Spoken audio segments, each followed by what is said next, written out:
আসসালামু আলাইকুম এভরিওয়ান। তোমার প্রতি অনুভূতি গল্পের 8 নম্বর পার্ট।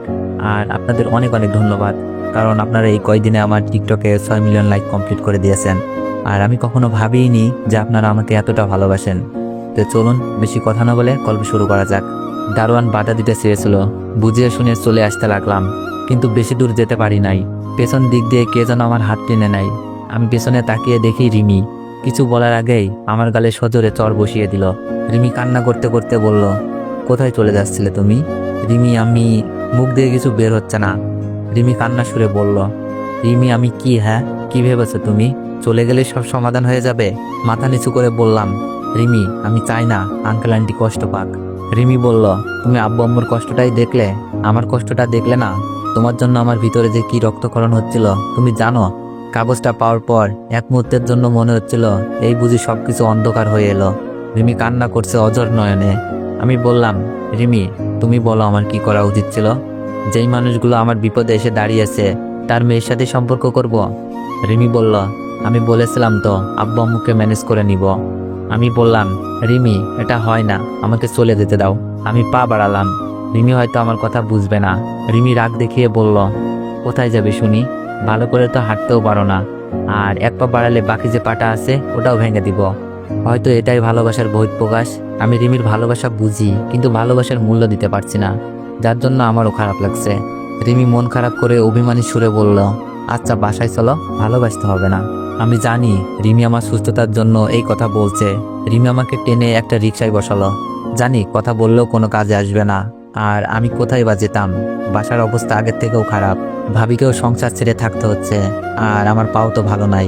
কি কাজ করে দিন কাটাবো? রিকশায় দুজন চুপচাপ। নীরবতা ভেঙে বললাম, রিমি একটা কথা বলি। রিমি বলল, বলো। আমি বললাম, রিমি আমি তোমাকে ভালোবাসি, কিন্তু তোমার পরিবারের বিরুদ্ধে যেতে পারবো না। আর এখন আমার লক্ষ্য হচ্ছে ভাবিকে তার সংসার ফিরিয়ে দেওয়া। রিমি বলল, আমিও তো তাই চাই, তুমি তোমার পরিবারের সম্মানে ফিরে যাও, আর ভাবিও তার সংসার। আমি বললাম, রিমি আমার একটা অনুরোধ রাখবা? রিমি বলল, বলো। আমি বললাম, আমি চাই তুমি আমাকে ভালোবাসো, এটা যেন কেউ না জানে, বিশেষ করে তোমার আব্বু আম্মু। আমরা বন্ধুত্বের মতো থাকবো। রিমি বলল, ঠিক আছে, আগে বাসায় চলো। রিমিদের গেটের সামনে চলে আসলাম। ভিতরে যাওয়ার সময় আঙ্কেল সামনে পড়ল। আঙ্কেল বললেন, কোথায় গেছিলে রিমি? রিমি বলল, আব্বু অনেককে নিয়ে একটু ঘুরতে গিয়েছিলাম। আঙ্কেল বললেন, আচ্ছা ঠিক আছে, বাসায় যাও, তোমার আম্মু তোমাকে খুঁজছে। রিমি বলল, আচ্ছা আব্বু। রিমি মিথ্যাটা খুব ভালোই চালিয়ে দিল। বাসায় যাওয়ার পর আন্টি বলল, কই গেছিলে রিমি? রিমি বলল, আম্মু অনেককে একটু ঘুরতে নিয়ে গিয়েছিলাম, আর আমার মনটাও ভালো ছিল না। আন্টি বলল, আমাকে বলে যেতে, কত চিন্তা হচ্ছিল আমার। রিমি বলল, সরি আম্মু, আর এমন হবে না। সেদিনের পর থেকে রিমির সাথে আমার বন্ধুত্বের সম্পর্ক, কিন্তু রিমি এটাকে সীমাবদ্ধ রাখছে না, বিভিন্ন সময় আবেগ দেখিয়ে ফেলে। তবে আঙ্কেল আন্টি এই ব্যাপারে কিছুই জানে না। আর আমি রিমিকে বলেছি, আমি রিমিকে তখনই ভালোবাসবো যখন আঙ্কেল আন্টি মেনে নিবে, আর প্রতিষ্ঠিত না হতে পারলে তো কোনোভাবেই মেনে নিবে না। আর আমার প্রধান লক্ষ্য হলো পাটা পুরোপুরি ভালো হয়ে যাওয়া। ভাবির সাথে মাঝে মাঝে কথা হয়। ভাবি এখনো নিজেদের বাসায় আছে। আমাদের পরিবারের লোকজন নাকি খবরও নেয়নি। ভাবিও সেই অপমানের কারণে কারোর সাথেই কথা বলেনি, আর ভিডিও পাওয়ার কোনো ক্লু খুঁজে পাইনি, আর পাবো বলেও মনে হচ্ছে না। তাই বলে জীবন থমকে যাবে এমনটা না। আঙ্কেল আমাকে তার অফিসে পার্ট টাইম জব করতে বলেছিল কিছুই করতে হবে না, কিন্তু আমি নিজেকে ছোট মনে করব ভেবে জবটা দিল। তার পাশাপাশি রিমির কলেজে ভর্তি হতে বলল। দয়া করে ভিডিও কপি করে কেউ মেনশন না দিয়ে ভিডিও আপলোড দিবেন না। আসলে এই কয়েক মাসে আমার মনে হয়নি আমি অন্যের বাসায় আছি। এতটা আপন করে নিয়েছে এই পরিবারটা, আর আঙ্কেল তো আমাকে তার ছেলের আসনে বসিয়েই দিয়েছে। ওদের কাছে একটা প্রাণ অমূল্য। ওনার ছেলেকে বাঁচানোর জন্য উনি চাচ্ছে আমার ভবিষ্যৎটা যেন সুন্দর হয়, আর টাকা পয়সা ওনার কাছে কিছুই না। তাছাড়া আমার বর্তমান অবস্থা আঙ্কেল আন্টি ভালোভাবেই জানে। বাসায় তো যেতেই পারবো না, আর যাওয়ার কোনো জায়গাও নাই, তাই হয়তো এত মায়া। রিমি আঙ্কেলের কথা শুনে অনেক খুশি। আমাকে কোথাও যেতে দেয়নি, আর অফিসে জব দিল। তার সাথে কলেজে ভর্তি হতে বলেছে। আমি তো এটাকে সুযোগ মনে করতেই পারি। এতে করে লেখাপড়াটা এগিয়ে নিয়ে যাওয়া যাবে, আমিও বাসা ছেড়ে ভালো থাকতে পারবো। কিন্তু কলেজে ভর্তি হতে হলে পূর্বের কলেজ থেকে ছাড়পত্র আনতে হবে। তাই ছাড়পত্র আনার জন্য কলেজে যাওয়ার সিদ্ধান্ত নিলাম আজ। বাসে বসে আছি, মনে হচ্ছে বাসায় যাচ্ছি। আসলে বাসা থেকে কলেজ মাত্র 5 মিনিটের রাস্তা। আর যদি বাসায় যেতে পারতাম, আম্মুর হাতে রান্না খেতে পারতাম, ভাইয়ার উপদেশ আর আব্বুর ভালোবাসার শাসন পেতাম, কিন্তু তা আর হলো না। বাস চলছে, বুকের ভেতর কেমন ব্যথা ব্যথা লাগছে।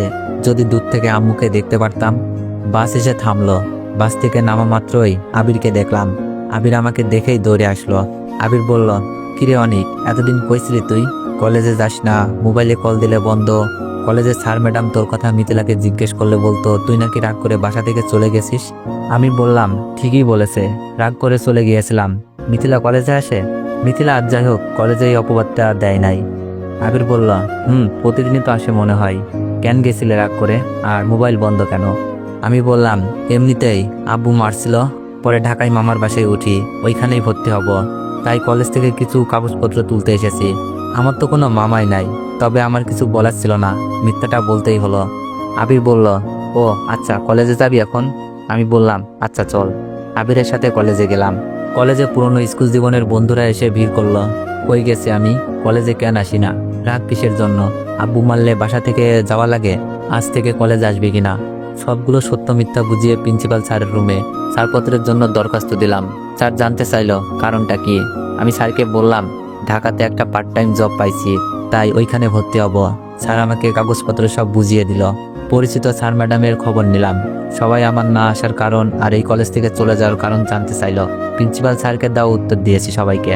অফিস থেকে বের হতেই মিথিলাকে চোখে পড়ল। আগের মতোই পর্দা করে আছে। এই মেয়েটা যে আমার চিরচেনা, যতই পর্দায় থাকুক চিনতে ভুল হবে না। মিথিলাকে দেখে কেন জানি ঘৃণা আসছিল না। মন চাচ্ছিল মিথিলাকে গিয়ে জিজ্ঞেস করি, কেমন আছিস মিথিলা, আমাকে বাসা থেকে বের করে খুব সুখে আছিস তাই না? মুহূর্তেই চোখ ঘোলা হয়ে আসলো। মিথিলাও দেখছে আমার দিকে চেয়ে আছে। হয়তো কারো কাছ থেকে শুনেছে আমি কলেজে এসেছি, তাই হয়তো এক নজর দেখার জন্য দূর থেকে তাকিয়ে আছে। আবার আমার ধারণা ভুলও হতে পারে। আমি বেরিয়ে যাওয়ার জন্য হাঁটতে থাকি, মাথা নিচু করে মিথিলাকে দেখি নাই এমন একটা ভাব নিয়ে। কিন্তু মিথিলাকে আমার দিকে এগিয়ে আসতে দেখি। আমি পাশ কাটিয়ে চলে যাব, এমনি মিথিলা ডাক দিল। তো এভরিওয়ান, নেক্সট বার চাইলে একটু বেশি বেশি কমেন্ট করুন আর একটু বেশি বেশি কপি লিঙ্ক করে দিন। ধন্যবাদ।